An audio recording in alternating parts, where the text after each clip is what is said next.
cette nouvelle semaine à haut risque dans la crise ukrainienne. Au centre de l'échiquier diplomatique, Emmanuel Macron. Face à Vladimir Poutine, le président tentera aujourd'hui d'obtenir des avancées lors de son déplacement à Moscou.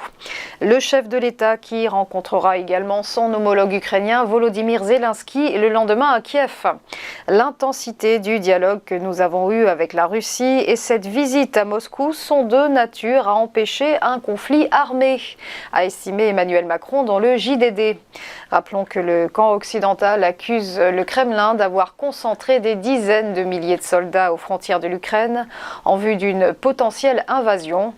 La Russie, elle, dément, affirmant vouloir juste garantir sa sécurité. Kiev, de son côté, temporise et juge pour l'heure les chances d'une solution diplomatique plus grande que celle d'une escalade. C'est une pénurie à laquelle l'Union européenne a peut-être trouvé la solution. 42 milliards d'euros, c'est le montant du plan en faveur des semi-conducteurs que dévoilera Bruxelles ce mardi. Projet piloté par Thierry Breton, le commissaire au marché intérieur.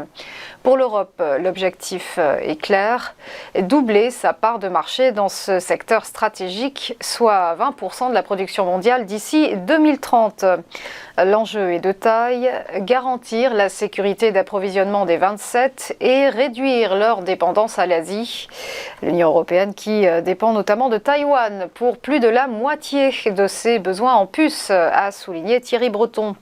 La Commission doit encore entériner son plan et valider un soutien public massif.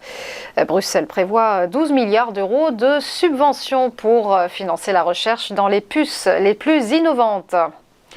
Et c'est donc dans ce contexte que deux géants de l'automobile ont fait part de leur pessimisme ce week-end. Ford, tout d'abord, a annoncé un ralentissement de sa production en Amérique du Nord dès cette semaine.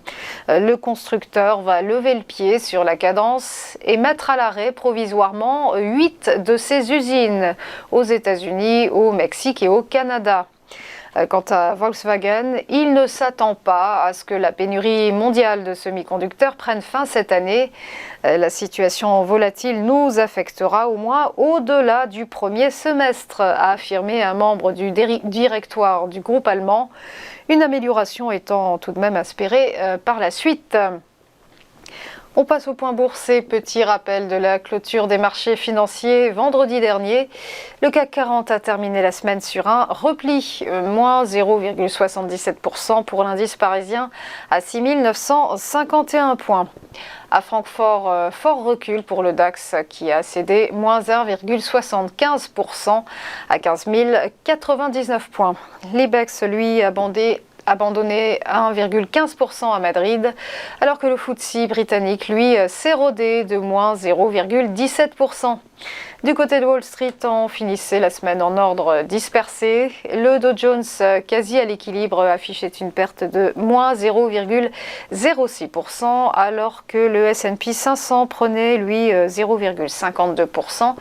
Quant au Nasdaq 100, il grimpait de 1,33%, et le Nasdaq Composite, lui, se hissait de 1,58%. Enfin, un mot du Nikkei, l'indice de Tokyo ce matin s'est contracté de moins 0,7%. Voilà, restez avec nous tout de suite pour ChronoCAC et l'ouverture des cotations.